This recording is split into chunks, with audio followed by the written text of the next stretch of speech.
Good afternoon, everyone. It's really great to see so many of you still here. My name is Martina Chow, and I am a research analyst at Economist Impact's Policy and Insights team. And today I will be joined by Ian Leslie, Senior Advisor to the Vice Chancellor with special responsibility for environmental sustainability and Professor at the University of Cambridge, and Jerry Lavin, Field Technology Officer for EMEA at Citrix. And we'll be discussing the topic of merging technology with education in order to deliver a future for sustainability. So we have a lot to get into, but just as a quick reminder, if any of you have any questions, you can submit them via SlideGo, and you can just type in sus-week, and you should be able to submit those there, and I'll pause before we finish to take any of those that might come in. So we have a lot to get into, so I think I'm just going to dive straight in. So just to kick us off, Ian, it'd be great if you could tell us a little bit about the role that sustainability plays in the context of higher education and how IT solutions and technologies have sort of helped you achieve some of the objectives there. Okay, let me start by saying that sustainability is on the agenda, high on the agenda of every university, probably in the world.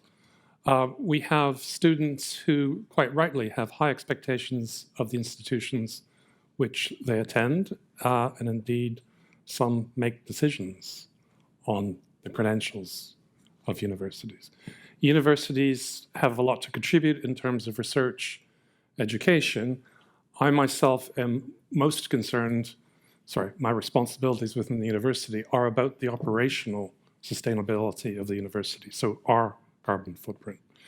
I also happen to be director of IT at Cambridge, and of course that makes me think about how different approaches to providing IT solutions in the university have different carbon footprints.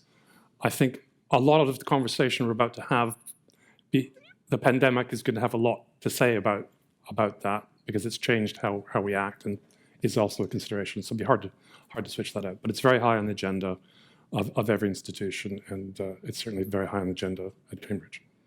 Great. And Jerry, just sort of to build on that, do you want to speak a little bit about how some of the technology solutions that you've been working on have contributed to the sustainability agenda and how the implications that these might have? Yeah, absolutely. I think, as Ian said, sustainability is top of mind for all universities, for the student body, but that's the reason we're here today, right? So it's a top of mind conversation for all of our customers out there as well. So we had to look at specifically where IT was having an impact on our customers, and IT was having an impact on their own carbon footprints as well. So we looked at a couple of specific areas: the endpoint devices that they were using. Could we make them more efficient, less power hungry, make them last for longer, avoid e-waste? Where their compute was, so where all the processing was happening, could we take advantages of some of the efficiencies that cloud provides?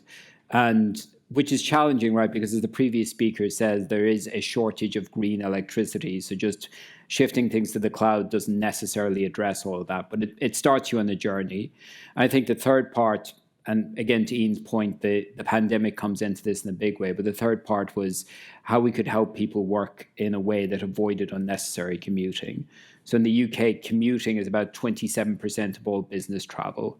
And if you combine that with the electricity used for IT, which is about 10%, it adds up to a large amount of emissions for many organizations. So even pre-pandemic, we're looking at ways where we could provide both a solution at the endpoint that was more energy efficient, and at the same time allow people to work in a more hybrid way, a way that suited their particular requirements, but also the requirements of the business that they work for as well.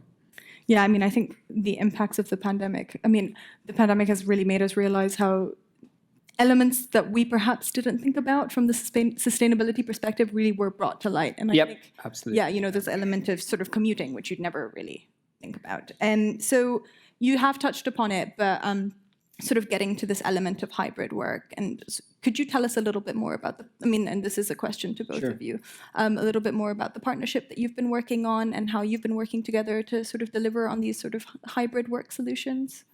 Do you want to start with? Yeah, I'd start by saying that people often have very fixed views about how the world works or how it's going to work. I think the only thing I'm certain about is that most of those people are wrong. But one thing it has demonstrated is that location where people are going to be working from, I certainly have to be ready to respond to any sort of emergent behavior. And therefore, I need solutions that are proof against people having, to trivialize it, having file systems under their desks at work. And I know probably more than any institution here, I can safely say I have more people with file systems under their desks than anyone in this room. And the pandemic just shows that. I have to get into this building. Why? Because these files that are vital for the running of the university are under my desk and that building is shut. Can I have someone escort me to my desk? Which is crazy. So that's part of the motivation for what we're doing. Yeah, absolutely. And I think part of that, if we can move the work, the compute, the part that people are interested in to something that's more energy efficient, then we can make choices on not only what the endpoint is. So we worked with Cambridge on a Raspberry Pi solution as an endpoint for their users rather than something higher powered. But we can also then give a choice about where they work from. And this predates the pandemic. The pandemic, I think, for many people became a proof point that you could actually work remotely. I think the lesson that we've kind of overlearned from it is that hybrid, flexible work doesn't mean being stuck in one room all day long, hoping the kids stop banging at the door. It also means about opportunities to engage with people in different parts of the country, people avoiding the unnecessary commute, the emissions associated with that. To use a phrase that I have stolen from somebody else, the office has to earn the miles. There has to be a reason for somebody to come in and work on that particular day. So the benefits that you get from the computing efficiencies, the electricity savings, the emission savings, also have other knock-on ESG benefits as well. Employee goodwill, employee engagement, protecting marginalized employees as well who may not want to come into the office. So it becomes part of a broader conversation then about how you work. Yeah, and I guess from an IT perspective, and I'd also love to hear the sort of from the university's perspective, but from an IT perspective, what would you say were the main challenges in sort of going forward with this approach, and what do you expect the main challenges to be? Yeah, well, like many universities, but possibly more intensely than most, Cambridge has this sense of place. So to do a degree at Cambridge, being in amongst the old buildings, fellow students, some of this is true of every university. So Cambridge has been quite resistant to some of these technologies that have existed for a decade. Yeah. Because they saw it as somehow attacking this sense of place. And there are some of my colleagues who think the world is going to go back and they're going to defend this sense of place. But most have seen that this needn't destroy a sense of place. It just provides extra flexibility. So so being there is for a reason, which can be you want to look at the daffodils, or as someone was saying the other day, or you want to meet with people, or you have collaborations that are best done in person. But if not, then don't be there. Also, I think we've trying to lose a sense of office. So even if I'm at the university, and I've been at lots of meetings at the university over the past, probably 3 months actually, because I was one of those people that stayed at home.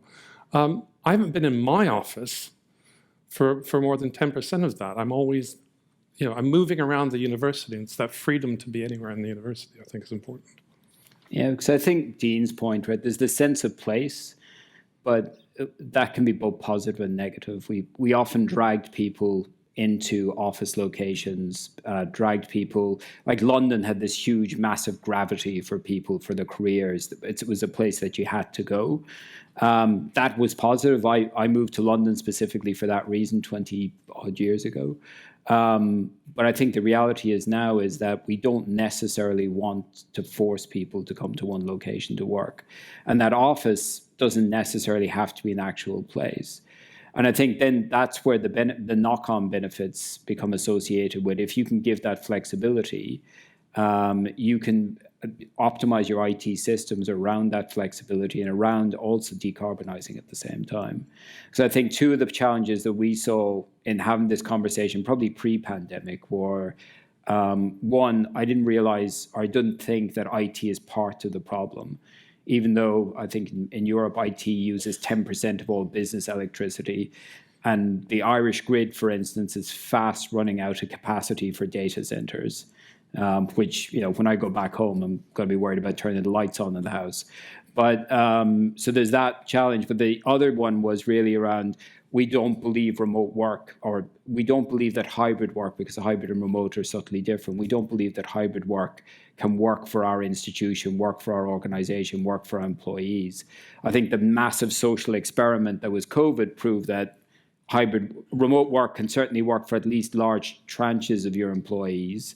And then if you combine that with the fact that you can do things more optimally around the IT systems, you have those sustainability benefits, the reduced emissions related to Scope 2 and potentially some Scope 3 reduction as well. But you also have a broader, as I said earlier, broader ESG benefits as well for the organization. Yeah, and I wonder if I could just sort of hone in on one of the specific points you made about sort of IT really, the impacts of IT really coming to light. And could you sort of elaborate on sort of some of the other sort of IT solutions that you've been working on that have had sustainability benefits? Because I know that, a big chunk of conversations around sustainability really do sort of harp on this element of technology and how technology can be the solution for many. So can you sort of tell us a little bit about that? Yeah, I think in my mind, there's two main areas that IT can help. There's the greening of IT itself, right? Let's use more efficient systems. Let's take advantage of things like PUE, the energy efficiency in cloud. Let's do those particular things, and we do our own housekeeping, right? Let's make our own organization as efficient as possible. But I think the more exciting part is the sort of the greening you can do with IT. You can change processes. I think one of the supply chain events that we had here earlier today, they talked about the benefits of digitizing that supply chain, right? Making sure that you don't have a ship that's empty for half its journey, or a bus traveling around half empty. There's options there with digitizations to address that. So I think we as an organization specifically work around the sort of remote work, enabling users to access the applications they need to get their work done. But I think the broader capabilities of IT as enabler, of digitization as an enabler, is probably where the major benefits are. And I think we've seen then in the last 2-3 years that massive acceleration of digitization as well. We've seen it all in our own personal lives. We need to make sure that that itself is done in the most efficient, most positive way possible as well. To make sure that any benefits we're gaining from not getting in a diesel car and driving somewhere aren't offset by using some kind of system that's based in a coal-based data center. Yeah.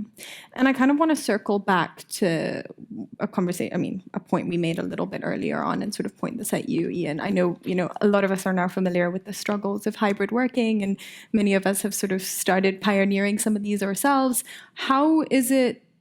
What are the specificities in the context of higher education? Because, it's not just colleagues working, you're also working with students, you're conducting lectures, you're conducting classes. So how is hybrid working being applied in that specific context? Yeah, it's interesting. So I have many colleagues who I respect highly who say hybrid working in the sense of a meeting in which there are people physically present and people joining in simply does not work. And I have a reasonable amount of sympathy for that. But there's been some funny things. So Cambridge has a lot of one-on-one teaching, and most of that has been in person, but not all of it. And recently, the Language Centre, which does one-on-one tuition, teaching Cambridge students languages and evaluating them, did most of that remotely, and then asked the students what they thought of the experience, and they thought it was better. And they were shocked. But there's something about, I'm not entirely sure. It'd be very interesting to figure out why that was so. But a lot of our ideas about what works and what doesn't work we should try and not be afraid to get them wrong, because we will be wrong, and we just need to make mistakes quickly in order to recover from it. As I was saying earlier to you, I mean, you will see these demonstrations of a university professor in a hall of 500 people with monitors all over the place, people joining in and interacting with them. That person should be paid a lot of money, because that's very difficult to do. And you will always find rock stars around the world that can do that. But asking every academic to be able to do that, I think, is a hybrid meeting too far. Too far. No, I think it's definitely it's a challenge that many of us are still adapting to. And I think, what you said earlier about there being sometimes generational differences. And so for some of the sort of students or even people entering into the workforce now, this is the norm. And going back to a fully in-person context is completely unimaginable. So it's quite interesting to sort of hear that sort of resonated with students. Yeah, and I think just coming back to digital technology, that's the way we can be resilient to whatever emerges. Mm-hmm. And if we don't know what is going to emerge, then we should be putting our investments into being resilient. No, absolutely. So it's got benefits for resilience, but it's also got sort of sustainability implications that are obviously tangible. I'm very conscious of time, so I will pause now to check if there are any questions. Maybe at the back quickly, just from the mic, and then... just very quickly, actually, because we're talking about sustainability, carbon reduction, carbon emissions, and resiliency. I just want to ask basically our educators regarding whether we are consciously waving in the sustainability agenda, resilience and adaptation into our curriculum, not just for a specialized study, but like in healthcare courses, social care courses, because at the point that the challenge that we're experiencing currently is that we are now kind of trying to educate our staff on what sustainability means, what carbon reduction means. But if we actually manage to teach it at school from primary to universities, and I think we will be winning that side of things, and the buy-in to the initiatives would be better. I guess, Ian, do you want to? Yeah, so I agree with that. There are many universities that are weaving that in. So no matter what course you take at a university, you will do that. We're not there yet, and that's partly because Cambridge has this very, I was describing it more as we have a T-shaped curriculum where you specialize right from the very beginning. So it would be, how do you get sustainability into a French literature course? And I think what we're saying is that we're going to have to do something that sits outside the regular curriculum in order to do that. So possibly a not-for-credit course that people could take. But yes, and trying to convince the students in their faculty boards to try to make suggestions about what would fit in the curriculum within their subject. I think there's a few other questions. Maybe, do we want to take them from SlideGo first? I think Ed, and then there are sort of two people up here. We have a question from Mark. He's saying, as an organization moving the compute to the cloud shifts your emissions from scope 2 to scope 3, do you have any numbers on the real percentage savings possible for CO2? I recently had a discussion with a cloud provider who was asking us to move some stuff in. It's not as big a difference, to be frank, as it is to get the stuff from underneath people's desks into a data center, whether it's my data center or the cloud data center. But so I don't know if the expression tin hugger makes any sense to anyone, but we have people who really don't want to get, want to feel their compute physically. And we have to change that mindset. Yes, there will be benefits for moving into the cloud in terms of efficiencies. They may not be as high, and it rather depends where the electricity comes from rather than the actual efficiency. Yeah, I think just to add to that, I think the number that's often used is PUE, which is the amount of energy that's used for compute versus everything else that's around that. Most on-premises data centers, there's a lot of variance in efficiency, but they run around 1.3 or 1.5, and the cloud providers, when they're most optimized, are coming closer to 1.1. So there are optimizations, but I think the other really, the part to achieve real optimization is not just lifting that stuff. So the 10 you are hugging, don't, do something different with it and figure out if you actually need to lift all of that up to the cloud, or you can be more efficient, or you can refactor it, or do something different with it. Or throw it in a skip. Or recycle it. I know we're out of time, but do we have time just to perhaps take those two questions in bulk and we can sort of get to them? Hello, I'm Eva. I run a company called Resource. I wanted to ask you, I think that sustainability is very confusing, and I think we need to educate professionals actually to make better decisions about business and product development and all of that jazz. Do you think that actually universities can collaborate with businesses, with big companies, to actually bring education to to the professionals? Because you talk to students, but once you're out of uni, it's up to you to learn. So I provide my self-education to marketing about sustainability because there's a lot of greenwashing. We have a thing called the Cambridge Institute for Sustainability Leadership, which basically engages with board level in fairly large companies to do just that. It's existed for about 20 years doing that, and in fact, it's just about to move into a passive house refit building in Cambridge, which will be a good way of explaining some of these issues. But yes, no, we're aware of that, and there's a lot of outreach on that. I think vendors have a responsibility as well, right? We are in daily conversation with our customers, many of whom are IT professionals or the business parts of consuming IT. They're not necessarily thinking sustainability first. And I think some of the changes to regulation, like the recent changes to the procurement regulation for public sector in the UK, is making sustainability in IT more top of mind for the agenda. But we need to do the lion's share of having that conversation, of educating them. I often find that in my role, I'm talking to somebody who's on the IT side and introducing them to the person who's the sustainability lead within the business and trying to bring the two of those together.